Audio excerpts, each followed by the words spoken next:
नमस्कार मित्रांनो, जय शिवराय. तर DS नंबर 1 ब्लॉगमध्ये मी देवेश तुमचं मनापासून स्वागत करतोय. आज कॅमेऱ्याच्या पाठीमागे शेखर पण आलाय. तर मित्रांनो, कोकणातील एक महत्त्वाची पार्टी, तर ती म्हणजे मोंगा पार्टी. तर मोंगा पार्टी त्याला आपण पोपटी असं देखील म्हणतो. तर आज माझे मित्र आलेत. तुम्ही सगळी इकडे पाठीमागे बघताय, एक शेत आहे असं, आणि त्या शेतामध्ये आज आम्ही करणार आहोत मोंगा पार्टी. तर मोंगा पार्टी म्हणजे नेमकं काय आहे ते तुम्हाला या व्लॉगच्या माध्यमातून मी दाखवणार आहे. आता माझे मित्र तिकडे बसले आहेत, तर तुम्हाला दाखवतो मी की मोंगा पार्टी म्हणजे एक्झॅक्टली काय असतं. तर या. तर आता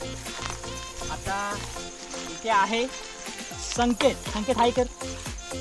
इकडे आहे दर्शन, आणि इकडे आहे संकेत मांडवकर आणि प्रथमेश. तर मित्रांनो, आत्ता आम्ही जे काही सामान गोळा केलेलं आहे त्यासाठी जे महत्त्वाचं लागतं ते म्हणजे इकडे पाहू शकता तुम्ही, भांबुर्डीचा पाला हे लागतं, एक मडकं लागतं, पुन्हा पावटे घेतलेले आहेत आपण, आणि इकडे बघा चिकन आता मॅरिनेट होतं आहे, तुम्ही दाखवू शकतो. शेखर जरा थोडंसं क्लोजअप दाखव. आणि इकडे आहेत 2 डझन अंडी, त्याच्यामुळे पार्टी एकदम भारी होणार आहे. आणि इकडे बघा हे सगळं आता ठेवलेलं आहे सामान. तर आता इथे संकेत आहे, तो मॅरिनेट करतोय. ते हे सगळं जे आहे ते ह्याच्यामध्ये आपण बघणार आहोत की काय काय प्रोसेस आहे ती, आणि त्यानुसार मग होणार आहे पार्टी. आणि इकडे आम्ही आणली आहे बिर्याणी पण, म्हणजे जोरात पार्टी होणार आहे आमची. तर तुम्हाला ही व्हिडिओ नक्की आवडेल, तर कुठेही स्किप करू नका, जास्तीत जास्त मित्रांना शेअर करा. तर आपण पाहूया मोंगा पार्टी, चला.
कसं झालं रे शेखर? एक नंबर. संकेत भाई, वाव नाईस. तर मित्रांनो अशा प्रकारे ही झाली आहे मोंगा पार्टी. छान झालंय हे बघा, हे असं आहे.